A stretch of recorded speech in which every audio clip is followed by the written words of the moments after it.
Bon, est-ce qu'il serait pas un petit peu temps que je t'en dise plus sur ce projet des couleurs ?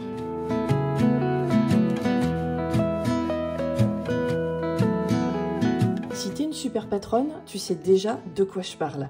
Au mois d'octobre, j'ai proposé à mes abonnés sur Patreon de démarrer un projet d'exploration des couleurs. L'idée, c'est chaque mois de s'intéresser à une couleur en particulier et de lui consacrer quelques pages, peut-être même une seule page de son carnet. En s'intéressant aux couleurs, en les regardant de plus près, on découvre par exemple que finalement une couleur qu'on n'aimait pas, ça peut être une couleur vraiment géniale à ajouter à nos créations. Et puis ça permet de faire le tri dans ses fournitures parce que si t'es comme moi, tu dois en avoir un paquet dans tes tiroirs, voire une bonne partie que tu n'utilises pas ou peu ou jamais. Donc voilà, ce projet, il est parti d'une envie d'abord de pouvoir remplir facilement des pages avec des choses accessibles, des choses de tous les genres. C'est ce que je vais te montrer avec mes quelques pages en bleu. Et puis de partager quelque chose, une exploration tout ensemble, être dans la même énergie d'exploration et de création avec ma communauté sur Patreon. Et je reçois souvent des questions sur ce qu'est ce projet, comment ça fonctionne Patreon, tout ça. Donc voilà, ça m'a pris comme une envie subite. J'étais en train de filmer un petit reel pour Insta et je me suis dit pourquoi pas t'en faire une version vidéo pour t'expliquer un petit peu mieux, un petit peu plus ce qu'est ce projet des couleurs et te montrer ce que ça peut donner sur une couleur en particulier. Alors, la couleur que je te montre, c'est la couleur bleue parce que c'est la dernière que je viens de terminer. C'est la couleur qu'on a explorée en janvier.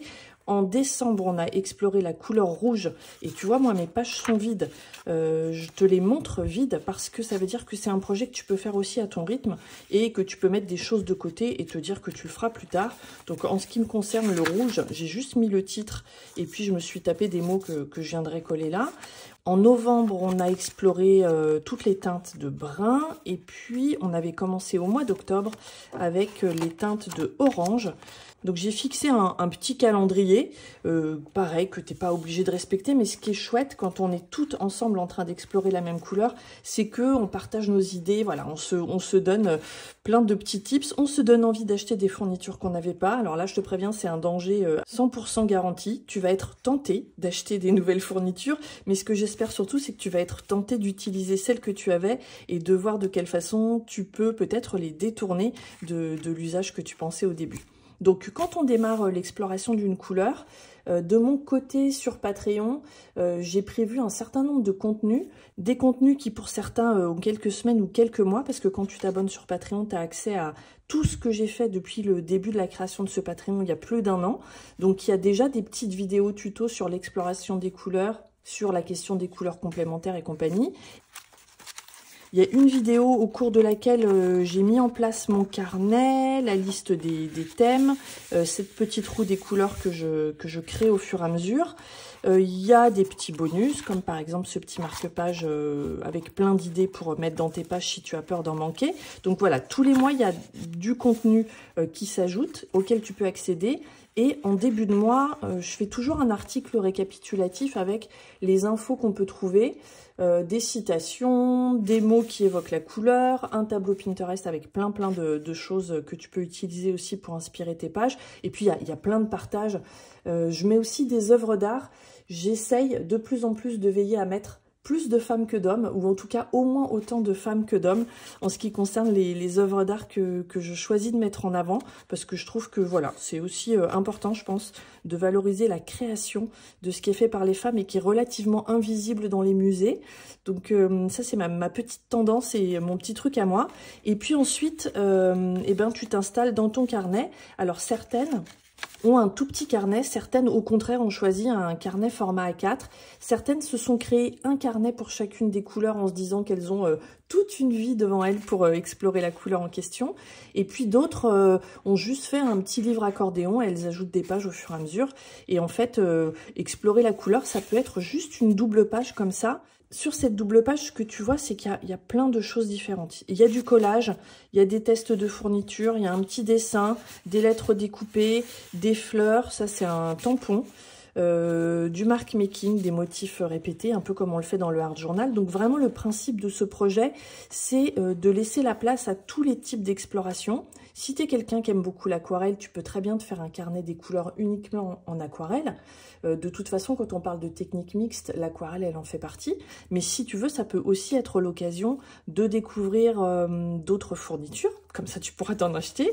Et puis aussi d'autres techniques, que ce soit les techniques du transfert, de l'acrylique, des pastels et compagnie. Alors, je reviens juste sur celle-là. Donc, tu vois, ça, c'est ma première page. À chaque fois, je la fais un peu dans ce style-là, avec le thème qui est mis en avant, quelques fournitures que je teste. Si j'ai un tampon que je peux faire dans cette couleur-là, je l'utilise. Enfin voilà, ça c'est ma page un petit peu récurrente, on va dire. Et après, je fais des choses très très variées. Je vais pas te le montrer en entier parce que j'ai dit que je te montrais que la partie bleue. Donc sur cette première page, de mon côté, je m'amuse à faire un petit peu de tout parce que j'ai envie de ne rien m'interdire. Là, je me suis amusée avec de l'acrylique que j'avais mis dans un stylo acrylique de récup. Et puis par-dessus, j'ai utilisé du pastel sec. C'est un pastel de la marque Conté à Paris. Et puis, je voulais une couleur un peu complémentaire qui ajoute du contraste. Donc, j'ai pris ce marqueur acrylique.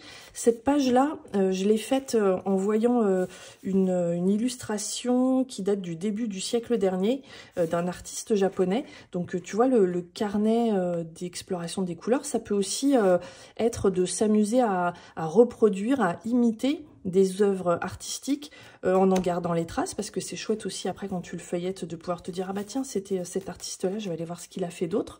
Donc voilà, moi j'aime bien faire ça, avoir des pages un peu comme ça où je tente des choses en reprenant un petit peu des inspirations que tu peux aussi trouver sur Insta. Dans mon carnet des couleurs, il y a toujours au moins une double page purement collage, façon tableau d'inspiration, parce que j'aime beaucoup cet exercice de découpage, de collage, de composition. Vraiment, la question de la composition, c'est un truc qui m'intéresse beaucoup. Donc là, tu vois sans doute peut-être des choses que tu reconnais, d'artistes que tu reconnais, mais que j'ai mis là-dedans parce que c'est des choses qui m'inspirent pour la couleur bleue. J'ai fait des petits tests sur cette couleur-là, des différentes aquarelles que j'avais. Alors, j'ai pas tout ça en aquarelle, hein. Là-dedans, il y a des couleurs identiques que j'ai répétées, voire certaines pour lesquelles j'ai fait des mélanges. Mais je dois avoir, je pense, entre 5 et 8 aquarelles différentes dans les tons bleus, je pense. Quelque chose comme ça. Donc voilà, là c'est juste des petits tests de couleurs. Je me suis remis une petite citation, c'est ce qui me restait du défi du mois de janvier. Je te le dis en passant, mais sur mon Patreon désormais les défis sont accessibles gratuitement. Donc notamment le défi du mois de janvier, si tu as envie d'aller voir ce que ça donne, je te mets le lien dans la description de cette vidéo si tu n'es pas déjà une patronne. Mais peut-être que toi qui me regardes, eh ben, tu as déjà fait ce défi. Ici je me suis amusée avec un truc un peu abstrait, je voulais faire des surépaisseurs avec de l'acrylique. J'ai fait des petits gratouillages dedans.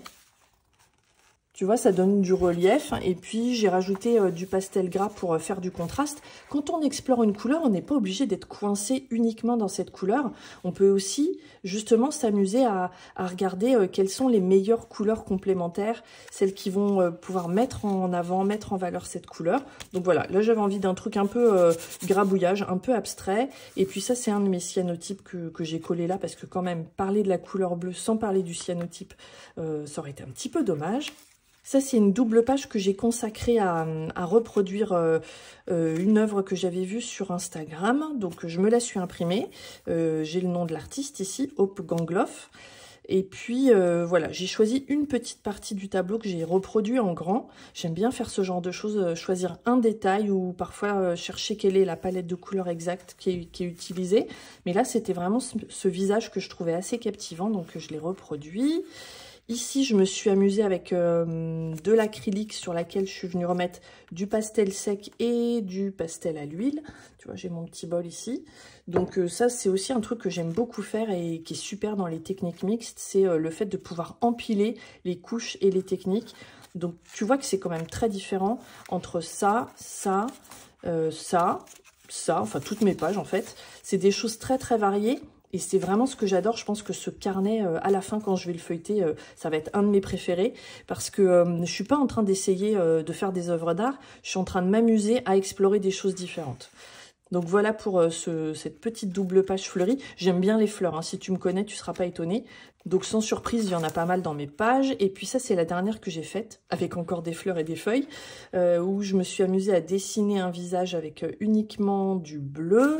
Là, j'avais fait pareil, des taches de couleur. Et puis, j'avais vu ça passer sur une photo, je crois, une photo dans les tons bleus où il y avait des fleurs rouges par-dessus, qui étaient vraiment sur le visage. Je suis pas allée jusque-là, mais pareil. Je trouve que le contraste du bleu et du rouge, eh ben voilà, ça c'est une encre acrylique vermillon de chez Sennelier. Et ben c'est un truc qui rend bien aussi. Donc tu vois, j'ai fini mes explorations en bleu. Je leur consacre entre 8 et 10 pages à chaque fois. Et puis la prochaine exploration, ça va être celle du noir et blanc et du gris. C'est au mois de février sur Patreon. Et de même que là, je t'ai dit que pour le bleu, moi je peux mettre du rouge, je peux mettre du orange, je peux mettre d'autres couleurs. Et ça va être pareil pour le noir et blanc. On va beaucoup travailler sur l'idée des contrastes, mais ce sera aussi l'occasion, en choisissant peut-être une couleur, de faire ressortir l'ensemble. Quand tu as une composition qui est monochrome, tout en noir et blanc, et que tu ajoutes une couleur, du rose fluo, si comme moi t'adores le rose fluo, ou n'importe quelle autre couleur, il va y avoir forcément une espèce de focus qui va se faire sur cette couleur-là. Donc voilà pour cette petite vidéo improvisée, pour te parler un peu plus de ce qu'est le projet des couleurs sur Patreon. Tu es la bienvenue si tu ne fais pas déjà partie de l'équipe des super patronnes. Tu peux nous rejoindre à n'importe quel moment puisque, comme je te l'ai dit, d'une part, tu es libre de faire les choses dans l'ordre où tu veux. Tu es libre de laisser des pages vides et puis d'y revenir après. Tu vas retrouver toutes les informations, même si tu n'arrives qu'en février, par exemple, toutes les informations depuis octobre de l'année dernière et même octobre de l'année d'avant, elles sont toujours sur Patreon. Et écoute, c'est une joyeuse équipe. Franchement, on s'éclate. Tout le monde fait des trucs super, chacune selon son goût. J'ai vraiment beaucoup de plaisir à partager ce projet avec mes super patronnes. Et peut-être que tu vas avoir envie de nous rejoindre. Donc, écoute, n'hésite pas. Peut-être à bientôt sur Patreon pour ce projet des couleurs ou pour toutes les choses qui nous occupent tous les mois sur tout plein de sujets. Bye bye!